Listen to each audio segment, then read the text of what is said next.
War అకాడమీకి స్వాగతం. UPSC, TGPSC, APPSC మరియు అన్ని ప్రభుత్వ పరీక్షల తయారీకి మీ నమ్మకమైన గమ్యం. ఈరోజు మనం కాస్త భిన్నమైన ప్రయాణం చేద్దాం. మన ముందు ఆధునిక భారత చరిత్రకు సంబంధించిన కొన్ని మల్టిపుల్ చాయిస్ ప్రశ్నలున్నాయి. అయితే ఇది కేవలం జవాబులు చెప్పుకుంటూ వెళ్లడం కాదు. ఖచ్చితంగా. ప్రతి ప్రశ్న వెనుకున్న కథ, ఆ సంఘటన ఎందుకు జరిగింది, దాని ప్రభావమేంటి, ఇలాంటి లోతైన విశ్లేషణ చేయడమే మన లక్ష్యం. సరిగ్గా చెప్పారు. అంటే ఆ ఎందుకు అనే ప్రశ్నకు సమాధానం వెతకబోతున్నాం. సరే, మరి మొదలు పెడదామా? తప్పకుండా. మన మొదటి ప్రశ్న ఇది విద్యకు సంబంధించింది. ఈస్ట్ ఇండియా కంపెనీ ప్రభుత్వం ఏ సంవత్సరంలో ఆంగ్లాన్ని బోధనా మాధ్యమంగా ప్రవేశపెట్టింది? ఆప్షన్లు 1 1835, 2 1817, 3 1853, 4 1800. దీనికి సరైన సమాధానం ఒక చారిత్రక మైలురాయినే చెప్పాలి. ఆప్షన్ 1 1835. అవును, 1835. ఇది కేవలం ఒక చిన్న మార్పు కాదు, భారతదేశ గమనాన్ని మార్చేసిన ఒక కీలకమైన నిర్ణయం. 1835. ఆ నిర్ణయం వెనుక ఉన్న అసలు కథేంటి? ఎందుకంత ప్రాముఖ్యత వచ్చింది? ఆ సమయంలో governor general lord William Bentinck, ఆయన థామస్ బాబింగ్టన్ మెకాలే ప్రవేశపెట్టిన ఒక నివేదికను, దాన్ని మెకాలేస్ మినిట్ ఆన్ ఎడ్యుకేషన్ అంటారు, దాన్ని ఆమోదించారు. మెకాలేస్ మినిట్ విన్నట్టుంది. దాని ఉద్దేశ్యాన్ని మెకాలే చాలా స్పష్టంగా చెప్పారు. రక్తం, రంగులో భారతీయులుగా ఉండి అభిరుచిలో, అభిప్రాయాలలో, మేధస్సులో ఆంగ్లేయులుగా ఉండే ఒక వర్గాన్ని సృష్టించడం. సరిగ్గా అదే. అంటే బ్రిటిష్ ప్రభుత్వానికి ఇక్కడి ప్రజలకు మధ్య ఒక వారధిలా, ఒక గుమస్తా వర్గాన్ని తయారు చేయడమే వాళ్ళ లక్ష్యమన్నమాట. అంటే ఇది కేవలం భాషా మార్పు కాదు, ఒక తరం ఆలోచనా విధానాన్ని మార్చే పెద్ద ప్రయత్నం. మరి మిగతా సంవత్సరాలెందుకు తప్పు? ఉదాహరణకు 1817. మంచి పాయింట్. 1817లో రాజా రామ్మోహన్ రాయ్ లాంటి వాళ్లు కలకత్తాలో హిందూ కళాశాలను స్థాపించారు. అక్కడ ఇంగ్లీష్లో బోధన ఉంది, నిజమే. కానీ అది ప్రభుత్వ నిర్ణయం కాదు. ఖచ్చితంగా. అది ఒక ప్రైవేట్ ముయర్చి, ప్రభుత్వ విధానం కాదు. ఇక 1853 విషయానికొస్తే అది సివిల్ సర్వీసెస్కు పోటీ పరీక్షలు ప్రవేశపెట్టిన సంవత్సరం. అప్పటికే ఈ ఆంగ్ల విద్యా విధానం అమల్లోకొచ్చేసింది. ఓకే, మరి 1800? 1800లో లార్డ్ వెల్లెస్లీ కలకత్తాలో ఫోర్ట్ విలియం కళాశాల పెట్టారు. కానీ దాని ఉద్దేశం రివర్స్లో ఉంటుంది. అంటే భారతీయులకు ఇంగ్లీష్ నేర్పడం కాదు, బ్రిటిష్ అధికారులకు మన భాషలు నేర్పడానికి అది పెట్టారు. చూడండి, ఒకే ప్రశ్నలో ఎన్ని విషయాలున్నాయో. సరే, ఇప్పుడు మన తరువాతి ప్రశ్నకు వెళ్దాం. ఇది గాంధీజీ గురించి. కింది వారిలో గాంధీజీకి రాజకీయ గురువుగా ఎవరు పరిగణించబడ్డారు? ఆప్షన్లు మీ ముందున్నాయి. 1 ఖాన్ అబ్దుల్ గఫర్ ఖాన్, 2 మహాదేవ్ గోవింద్ రానడే, 3 రవీంద్రనాథ్ ఠాగూర్, 4 గోపాలకృష్ణ గోఖలే. దీనికి సమాధానం చాలా స్పష్టం. ఆప్షన్ 4 గోపాలకృష్ణ గోఖలే. ఇది గాంధీజీయే స్వయంగా ఎన్నోసార్లు చెప్పిన మాట. అవును, ఆయన గోఖలేని తన రాజకీయ గురువు అనేవారు కదా. అవును. 1915లో గాంధీజీ దక్షిణాఫ్రికా నుండి తిరిగి వచ్చాక ఆయనకు ఇక్కడి రాజకీయ పరిస్థితులపై అవగాహన కల్పించింది గోఖలేనే. ఇక్కడ నాకో సందేహం. గోఖలే ఒక మితవాది, బ్రిటిష్ వ్యవస్థలోనే సంస్కరణలు కోరుకున్నారు. కాని గాంధీజీ ఏమో సహాయ నిరాకరణ లాంటి పెద్ద ఉద్యమాలు చేశారు. మరి వీరికెలా పొసిగింది? చాలా మంచి ప్రశ్న.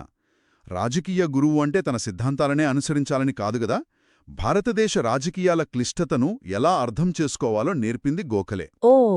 ఆయనే గాంధీజీకి దేశం గురించి మాట్లాడే ముందు 1 ఏడాది పాటు దేశమంతా తిరుగు, కళ్ళు తెరిచి ఉంచు, నోరు మూసుంచు అని సలహా ఇచ్చారు. అంటే ప్రాక్టికల్ పాలిటిక్స్ నేర్పారన్నమాట. సరిగ్గా.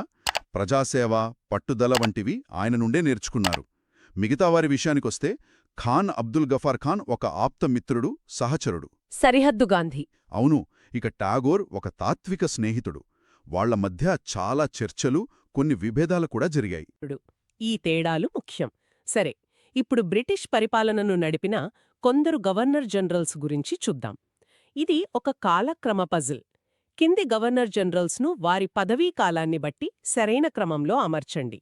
ఏ Lord Hastings, B Lord Wellesley, C Lord Cornwallis, D Lord Dalhousie. ఇలాంటి ప్రశ్నలు కేవలం తేదీలు గుర్తించుకోవడం కాదు, పరిపాలనలో మార్పుల గమనాన్ని అర్థం చేసుకోవడం ముఖ్యం. దీనికి సరైన క్రమం ఆప్షన్ 3 ఆప్షన్ 3 అంటే CBAD. అవును, CBAD. మొదట లార్డ్ కార్న్వాలిస్, 1786 నుండి 93 వరకు. ఈయన పేరు చెప్పగానే పర్మనెంట్ సెటిల్మెంట్ అంటే శాశ్వత శిస్తు విధానం గుర్తుకు రావాలి. జమీందారులతో ఒప్పందం. అవును, దీనివల్ల రైతులు చాలా నష్టపోయారు. తర్వాత లార్డ్ వెల్లెస్లీ, 1798 నుండి 1805. ఈయన ప్రవేశపెట్టిన సైన్య సహకార పద్ధతి. సబ్సిడియరీ అలయన్స్ అదొక పెద్ద ట్రాప్ కదా. ఖచ్చితంగా. మీకు మేము రక్షణ ఇస్తాం, ఖర్చు మీరు భరించాలి అని చెప్పి నెమ్మదిగా వాళ్ల స్వాతంత్రాన్ని హరించేవారు. 1813 నుండి 1823 ఈయన బ్రిటిష్ అధికారాన్ని సుస్థిరం చేశాడు. ఇక చివరగా అందరికంటే ప్రమాదకరమైన వ్యక్తి లార్డ్ డల్హౌసీ, 1848–1856. రాజ్య సంక్రమణ సిద్ధాంతం, డాక్ట్రిన్ ఆఫ్ ల్యాప్స్.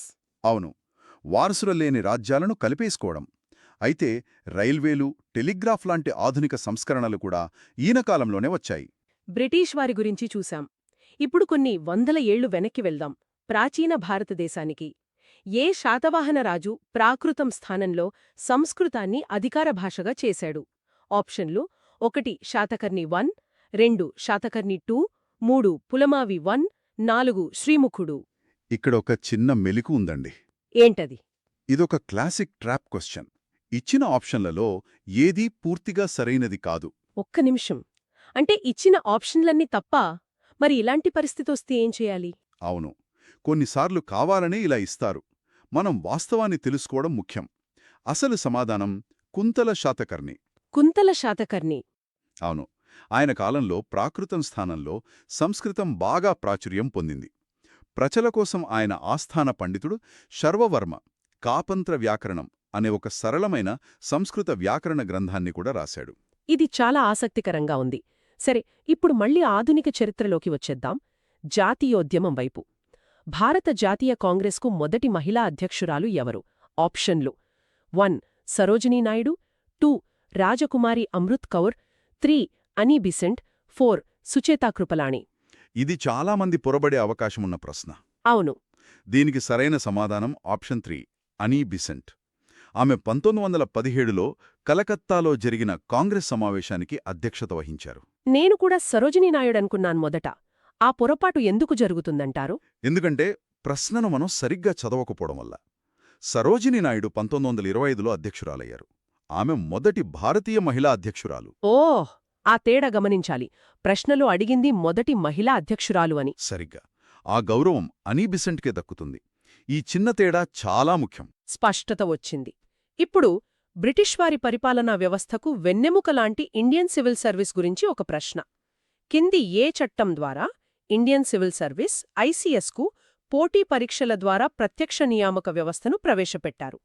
ఆప్షన్లు: 1 చార్టర్ యాక్ట్ 1813, 2 చార్టర్ యాక్ట్ 1853, 3 భారత ప్రభుత్వ చట్టం 1858, 4 charter act 1833.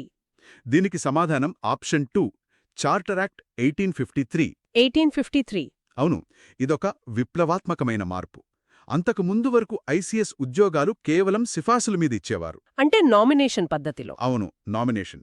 East India company డైరెక్టర్లు తమకు కావలసిన వాళ్లను నియమించుకునేవారు. అంటే 1853 చట్టం మొదటిసారిగా మెరిట్కు ప్రాధాన్యత ఇచ్చిందన్నమాట. ఖచ్చితంగా. మెరిట్ ఆధారిత బహిరంగ పోటీ పరీక్షల వ్యవస్థను ప్రవేశపెట్టారు. సిద్ధాంతపరంగా భారతీయులు కూడా రాయొచ్చు.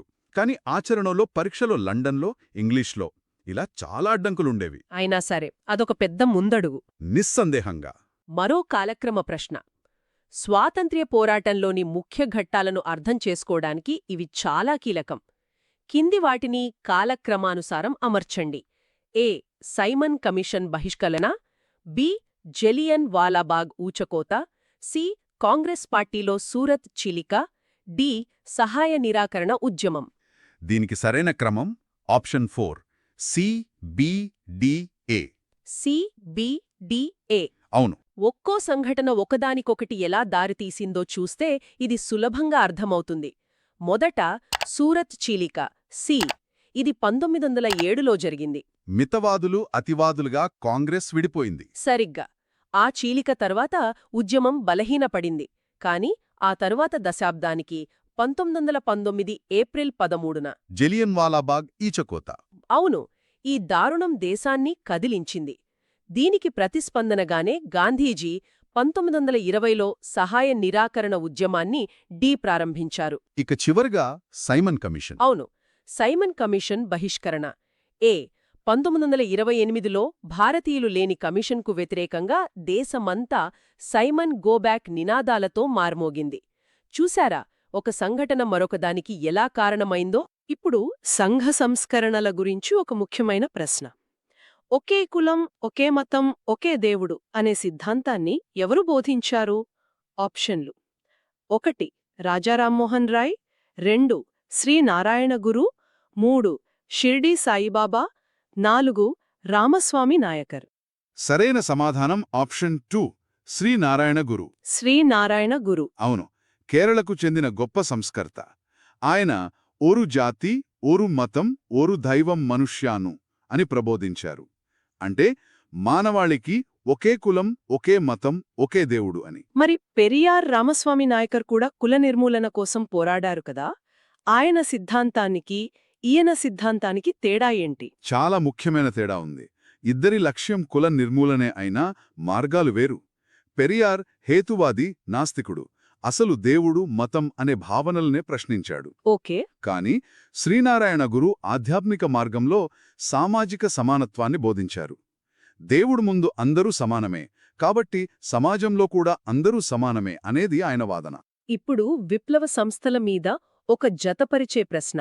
జాబితా 1లోని సంస్థలను జాబితా 2లోని స్థాపకులతో జతపరచండి. జాబితా 1: A Abhinav Bharat society, B Anushilan Samiti, C Ghadar party, D Swaraj party. జాబితా 2: 1 బరీందర్ కుమార్ ఘోష్, 2 లాలా హర్దయాల్, 3 సిఆర్ దాస్, 4 విడి సావర్కర్. దీనికి సరైన జత option 3 A4, B1, C2, D3. సరే, ఒక్కొక్కటిగా చూద్దాం. తప్పకుండా. అభినవ్ భారత్ సొసైటీ ఏ ని విడి సావర్కర్ 4 స్థాపించారు. సాయుధ విప్లవం వీరి లక్ష్యం. ఓకే. తర్వాత అనుశీలన్ సమితి. అనుశీలన్ సమితి బి. ఇది బెంగాల్లోని ఒక రహస్య విప్లవ సంఘం. దీని స్థాపనలో బరీంద్ర కుమార్ ఘోష్ 1 కీలక పాత్ర పోషించారు. ఇక గదర్ పార్టీ, ఇది విదేశాలలో స్థాపించబడింది కదా? అవును. గదర్ పార్టీ సి ని అమెరికాలో లాలా హర్దయాళ్ 2 స్థాపించారు. ఇక చివరగా స్వరాజ్ పార్టీ డి. సహాయ నిరాకరణ ఉద్యమం ఆగిపోయిన తర్వాత సిఆర్ దాస్ 3 మరియు మోతీలాల్ నెహ్రూ దీన్ని స్థాపించారు. అద్భుతం. ఇక ఈ రోజు మన చివరి ప్రశ్నకు వచ్చాం. ఇది కూడా మరో కాలక్రమ ప్రశ్న. కింది వాటిని సరిగ్గా అమర్చండి. ఏ నెహ్రూ కమిటీ, బి శాసనోల్లంఘన ఉద్యమం, సి వ్యక్తిగత సత్యాగ్రహం, డి క్రిప్స్ మిషన్. దీనికి సరైన క్రమం ఆప్షన్ 1 ఏ, బి, సి, డి. ఏబిసిడి. అవును. మనం ముందు సైమన్ కమిషన్ గురించి మాట్లాడుకున్నాం కదా, దానికి ప్రతిస్పందనగా 1928లో నెహ్రూ కమిటీ ఏ ఏర్పాటయింది. మేం మా రాజ్యాంగాన్ని మేమే రాసుకోగలం అని నిరూపించడానికి. ఖచ్చితంగా. ఆ నివేదికను బ్రిటిష్ ప్రభుత్వం అంగీకరించలేదు. దానికి సమాధానంగా 1930లో గాంధీజీ శాసనోల్లంఘన ఉద్యమం బి మొదలుపెట్టారు, దండియాత్రతో. అవును. ఆ తర్వాత రెండవ ప్రపంచ యుద్ధం సమయంలో 1940లో గాంధీజీ వ్యక్తిగత సత్యాగ్రహాన్ని సి ప్రారంభించారు. వినోబా భావే మొదటి సత్యాగ్రహి. ఇక చివరిగా క్రిప్స్ మిషన్. అవును. 1942లో యుద్ధంలో భారతీయుల మద్దతు కోసం బ్రిటిష్ ప్రభుత్వం క్రిప్స్ మిషన్ను డి పంపింది. కానీ అది విఫలమైంది. ప్రతి సంఘటన వెనుక ఉన్న కథను, వాటి మధ్య ఉన్న సంబంధాన్ని అర్థం చేసుకున్నాం. నిజమే. ఒక విధానం ఒక తరం ఆలోచనను ఎలా మార్చింది, ఒక ఉద్యమం ప్రజలలో ఎలాంటి చైతన్యాన్ని తెచ్చింది, ఇవన్నీ గమనించడం చాలా ఆసక్తికరంగా ఉంటుంది. ఈ చారిత్రక ఘట్టాలు కేవలం పరీక్షల కోసం కాదు, ఆధునిక భారతదేశాన్ని అర్థం చేసుకోవడానికి కూడా చాలా అవసరం. అవును. ముగించే ముందు వినేవారి కోసం ఒక చిన్న ఆలోచన. తప్పకుండా. మనం ఈరోజు చర్చించుకున్న చారిత్రక సంఘటనల నుండి, ఆనాటి నాయకుల నిర్ణయాల నుండి, నేటి మన సంక్లిష్ట సామాజిక రాజకీయ పరిస్థితులను అర్థం చేసుకోవడానికి మనం ఎలాంటి పాఠాలు నేర్చుకోవచ్చో ఈ విషయంపై ఆలోచించండి.